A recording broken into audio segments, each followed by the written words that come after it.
Bonjour à tous, nous allons revoir aujourd'hui la trame I2C. Donc ceci est une mesure à base de Raspberry Pi sur un afficheur I2C. Nous retrouvons donc la mesure sur l'écran à droite, où nous pouvons visualiser ici, sur la gauche, la ligne de repos, suivie d'une condition de start qui indique une transition de l'état haut vers l'état bas. L'adresse du composant, très important, sur 7 bits, car il est suivi d'un read and write. Dans notre cas, le read and write correspond à la valeur 0, ce qui veut donc dire que le maître est en train d'écrire sur l'esclave. L'esclave répond alors avec un acknowledge pour savoir si tout se passe bien.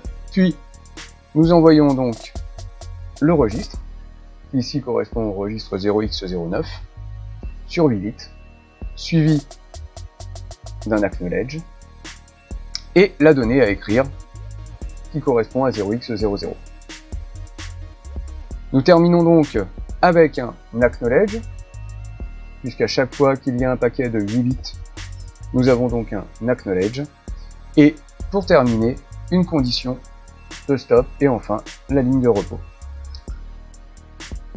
Très important, en I2C, nous avons la donnée SDA et SCL, sous en rouge, qui est l'horloge. Ce qui nous indique bien que la trame I2C est une liaison de type synchrone, puisque nous avons une horloge, et half duplex, puisque comme nous n'avons qu'une seule ligne de données, nous pouvons aller dans un sens ou dans l'autre.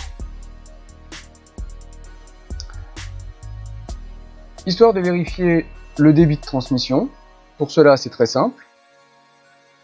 C'est la formule débit qui est égale à 1 sur la durée d'un bit. Nous prenons l'horloge. Sur l'horloge, nous avons un temps qui correspond à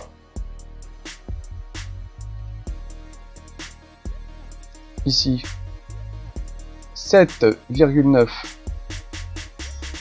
microsecondes, ce qui nous donne 126 kilobits par seconde.